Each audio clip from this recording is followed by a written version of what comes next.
উত্তরবঙ্গের জেলাগুলো নিয়ে একটা রিভিউ মিটিং মুখ্যমন্ত্রী মমতা বন্দ্যোপাধ্যায়ের উত্তরকন্যায় আর কিছুক্ষণ পরেই আধ ঘন্টার মধ্যেই শুরু হয়ে যাবে। তো এই রিভিউ মিটিংয়ে কোন কোন বিষয়গুলো পর্যালোচনা হবে, কোন কোন জেলার কোন কোন বিষয়ে জোর দেওয়ার কথা বলা হবে, আমার সঙ্গে সোমরাজ রয়েছে, সরাসরি বলতে পারবে। সোমরাজ,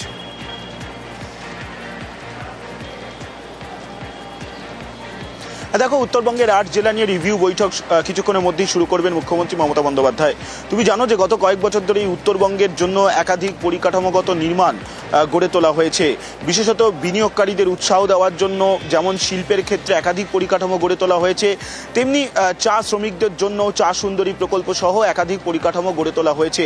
বারবারই উত্তরবঙ্গকে বিশেষ গুরুত্ব দিতে চেয়েছেন মুখ্যমন্ত্রী মমতা বন্দ্যোপাধ্যায়, আর তাকে সামনে রেখেই মুখ্যমন্ত্রী মমতা বন্দ্যোপাধ্যায়ের আজকে রিভিউ বৈঠক ৮ জেলাকে নিয়ে। সাম্প্রতিক সময়ে যে যে পরিকল্পনাগুলি তৈরি করা হয়েছে বা যেগুলি শিলান্যাস করা হয়েছে তার কার্যকারিতা কতটা হলো, পাশাপাশি বিভিন্ন দফতর ধরে ধরে উত্তরবঙ্গের ৮ জেলায় কোন প্রকল্পের কাজের অগ্রগতি কত দূর তা নিয়ে পুঙ্খানুপুঙ্খ রিপোর্ট নেবেন মুখ্যমন্ত্রী মমতা বন্দ্যোপাধ্যায় বলেই মনে করা হচ্ছে। এছাড়াও আজকের বৈঠকে আরও একটি গুরুত্বপূর্ণ বিষয় আলোচনা হবে, তা হলো তুমি জানো যে সম্প্রতি ভারী বৃষ্টিপাতের পূর্বাভাস রয়েছে উত্তরবঙ্গের কয়েকটি জেলায়। সেক্ষেত্রে আগামী দিনে বর্ষা প্রস্তুতি তথা বন্যা প্রস্তুতি মোকাবিলায় জেলা প্রশাসনগুলি কী কী পদক্ষেপ নেবে তা নিয়েও আজকের বৈঠকে আলোচনা হবে। কিছুক্ষণের মধ্যেই মুখ্যমন্ত্রী মমতা বন্দ্যোপাধ্যায় সেই বৈঠক শুরু করবেন।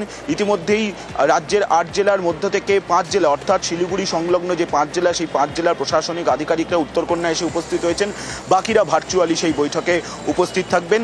মুখ্যমন্ত্রী মমতা বন্দ্যোপাধ্যায় কিছুক্ষণের মধ্যেই সেই বৈঠক শুরু করবেন। ধন্যবাদ।